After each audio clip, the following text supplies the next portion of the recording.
On NPR's All Things Considered, they said, "Since its debut nearly a decade ago, Evangelion has remained one of the most influential and controversial series in the history of Japanese animation."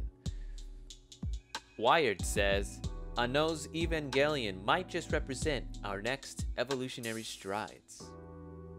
Electronic Gaming Monthly, which is actually a magazine that I used to subscribe to when I was very young, calls it an artsy psychological action drama series that has become an anime legend. Indeed. Howdy do fam, I'm your man, SteubeMan! And welcome back to the SteubeMan channel. Today we're going to be doing something a little bit different. Monster Hunter will return tomorrow, but today I'm going to discuss a little bit about my favorite anime. And that is Neon Genesis Evangelion. Now, this is just going to be a brief video about Neon Genesis Evangelion and the fact that I have the Platinum Edition. Mostly, I'm keeping it as close to just the fact that I have the Platinum Edition DVD set, because if I start trying to go into the story too much, this video will never get put up because I'll talk and then try to edit and then all kinds of stuff. So, first of all, I just wanted to say, bam! This is the Platinum Edition of Neon Genesis Evangelion. I started collecting it back when these DVDs first came out, I think in like around 2007. So this is actually a DVD set. They had like a slimline version come out afterwards, which you could just buy all of them, but I literally had to buy, like when I bought this first, this was what I bought. An empty box with the first with the first copy of the DVD series in there. So let me see if I can get a good picture of that. So what can you find inside these DVDs? Well, each of these is a slipcase. You just slip it out. And they say you get this like one-of-a-kind little like decal. I don't know if I could even focus on that here. One-of-a-kind little decal, and it's kind of like when you go to college and you put the little parking pass in your window. It's pretty much that. That's this. I have to show it at like kind of an angle because the light keeps glaring on it. Obviously, I never put that shit in my car. I'm not a fucking geek. Come on. But if you put it on your car, no offense, bro. And they each came like with this booklet inside. And in this little booklet, they had things like commentary, little brief synopsis of things. So each of these are like episode commentaries, talking about the story and the way that the story develops. So here's some more images from the anime. Now each of the DVDs has this little booklet. I can't remember if I've actually even read any of it. If I have, it's been a really long time and I have no recollection. I'm not sure how much of the story you can actually find out from reading those little commentaries. The story is very convoluted. However, there is an overall, everything does connect.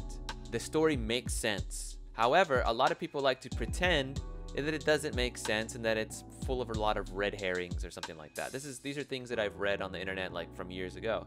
Other people like to pretend they know what it's about, and no, you don't know what it's about. If you want to know what Evangelion is, you can sum it up. You can sum it up in one word: transhumanism. It's a sci-fi tale about transhumanism, which is the evolution of humanity.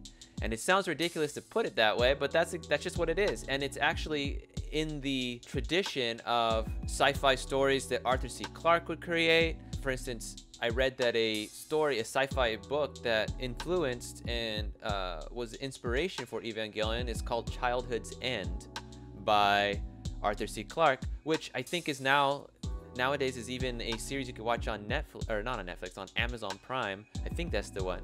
If you watch that, well, don't watch it. I heard it's kind of shitty.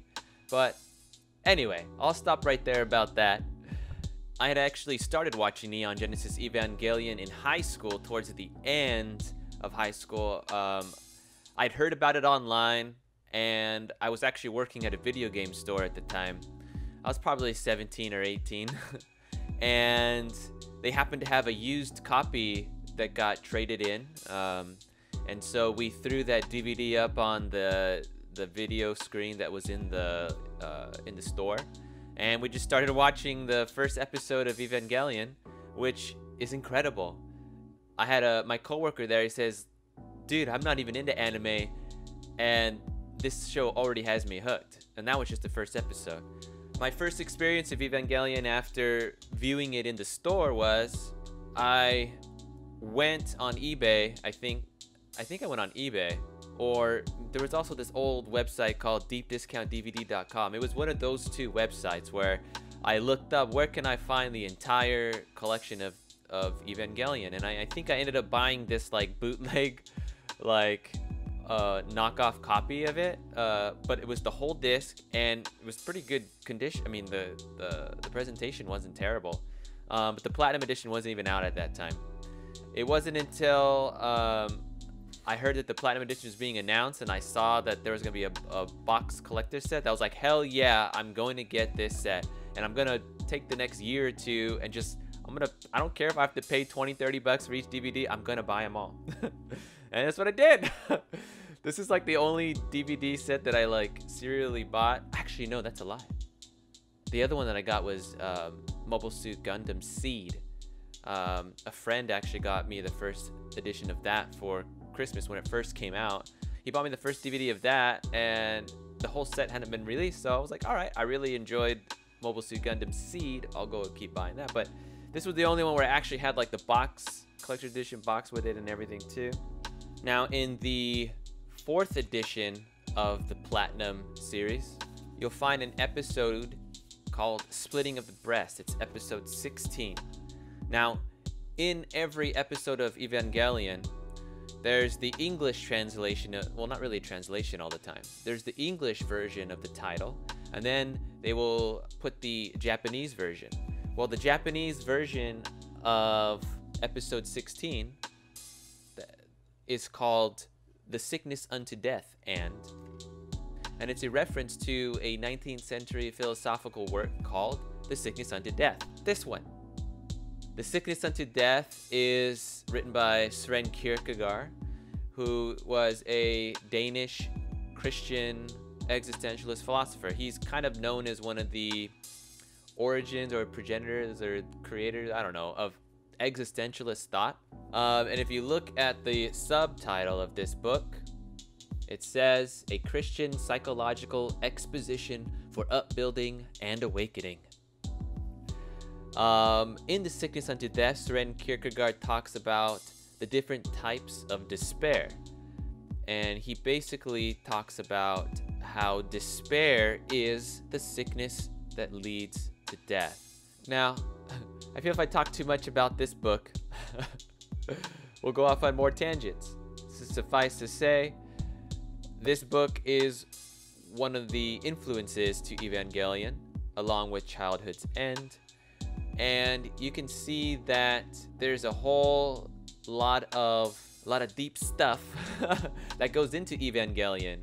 And this is why it's one of my favorite animes.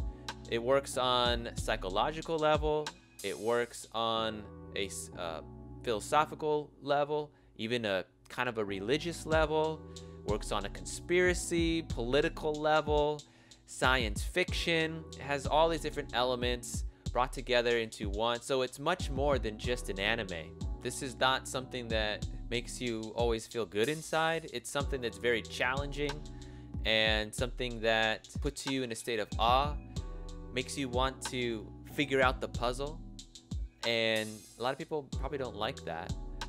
It balances it with if you like twists and turns and unexpected revelations.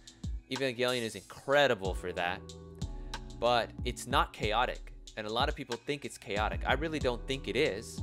Like I said earlier, if you start to look into sci-fi novels and sci-fi stories as they originated from the time of like the Time Machine and even Mary Shelley's Frankenstein and things like that, all the way through to today, you'll see that there are many of the same themes.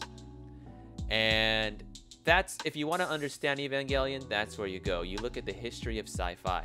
And that's why Evangelion is so great, once again, is because it transcends mere anime. It transcends the medium in which the story is told.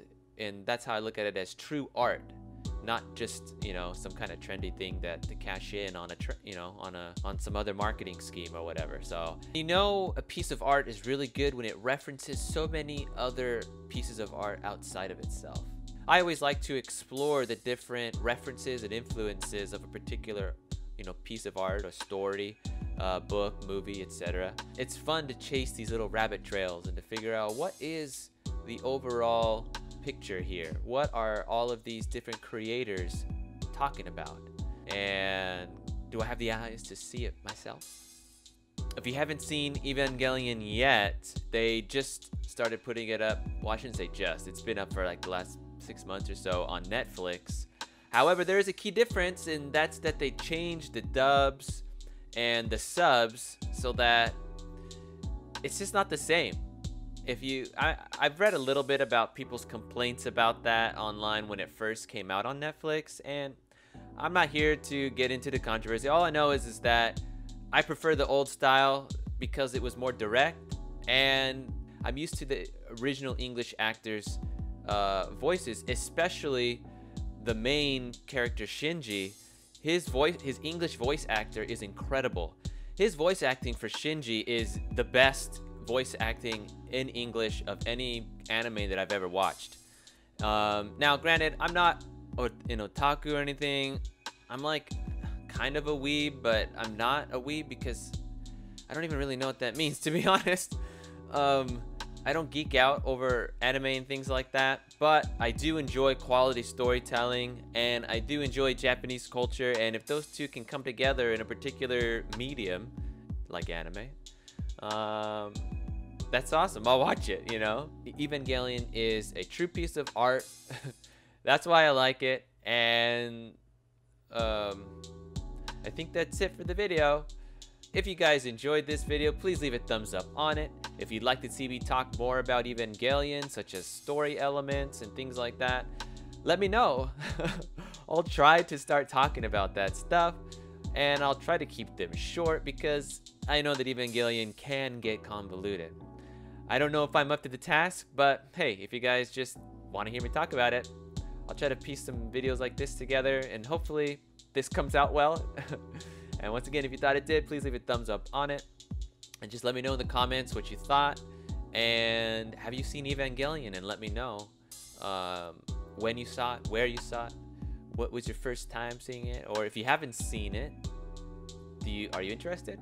Anyway, I am SteubeMan, and we'll see you in the next video. Bye.